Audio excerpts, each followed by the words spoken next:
डोकलाम में भारत और चीन की सेनाएं आमने सामने हैं। इस मामले में चीन लगातार दूसरे देशों का समर्थन जुटाने की कोशिश कर रहा है ताकि वो भारत को आक्रामक बताते हुए खुद को डिफेंडर की भूमिका में ला सके।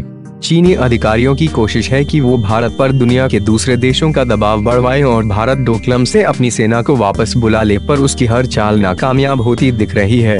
इसी कड़ी में चीनी और अमेरिकी प्रतिनिधिमंडल की बातचीत भी हुई, पर अमेरिका की ओर से चीन को झटका दे दिया गया। अमेरिका ने चीन को ये झटका भारतीय हितों को देखते हुए दिया, ऐसा सोचना बिल्कुल गलत है। दरअसल अमेरिका और चीन के बीच व्यापार में भारी असमानता है। अमेरिका चाहता है कि चीन अपनी ओर से अमेरिका को इस्पात और अन्य निर्यातों में कमी करे और इसके साथ चीन अमेरिकी सामानों को खरीदे, तभी बात आगे बढ़ सकती है।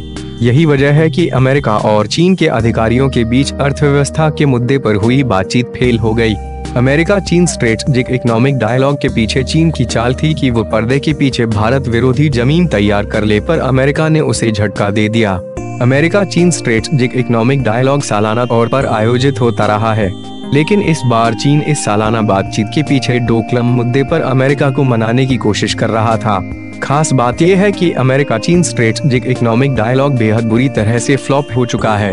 इस बात का अंदाजा इसी बात से लगाया जा सकता है कि वॉशिंगटन में हुए अमेरिका चीन स्ट्रेटेजिक इकोनॉमिक डायलॉग के बाद साझे तौर पर प्रेस कॉन्फ्रेंस तक आयोजित नहीं की गई, जिसमें दोनों पक्ष बातचीत के मुख्य बिंदुओं को साझा करते हैं। पर इस बार की बातचीत में ऐसा कोई मुद्दा रहा ही नहीं जिसमें दोनों पक्षों के बीच सहमति बन सकी हो। इस बार अमेरिका चीन स्ट्रेटेजिक इकोनॉमिक डायलॉग के फ्लॉप होने को चीन के लिए बड़ा झटका माना जा रहा है। अमेरिका चीन स्ट्रेटेजिक इकोनॉमिक डायलॉग में अमेरिकी अधिकारियों ने चीन से मांग की है कि वो अपने इस्पात को अमेरिका भेजना बंद करे। इससे अमेरिकियों की नौकरियां खत्म हो रही है।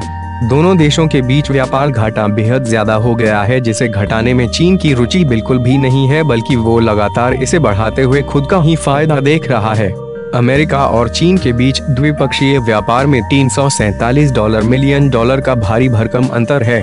अमेरिका के व्यापार सचिव विल्बर रॉस ने साफ कहा कि चीन और अमेरिका व्यापार के बीच बड़ा अंतर सामान्य बाजारी ताकत की वजह से आया ही नहीं, बल्कि साफ सुथरे या संगत संभावनाओं की कमी की वजह से आया है। चीन एक तरफा अपने हित देख रहा है। विल्बर रॉस ने कहा कि दोनों देशों के बीच व्यापारिक अंतर को कम करने के लिए अमेरिकी सामानों को चीन निर्यात करना चाहिए। हमें अगर साथ आगे बढ़ना है तो इस बड़े अंतर को पाटना होगा। चाइना अमेरिका स्टडी इंस्टीट्यूट के वरिष्ठ अधिकारी सौरभ गुप्ता ने कहा कि अमेरिका चीन स्ट्रेटेजिक इकोनॉमिक डायलॉग के फेल होने से चीन पर दबाव बढ़ गया है। अमेरिका अब उल्टे चीन पर ही दबाव डाल रहा है। ऐसे में चीन द्वारा डोकलाम विवाद पर भारत के विरुद्ध अमेरिका का समर्थन जुटाना और भी मुश्किल हो चला है।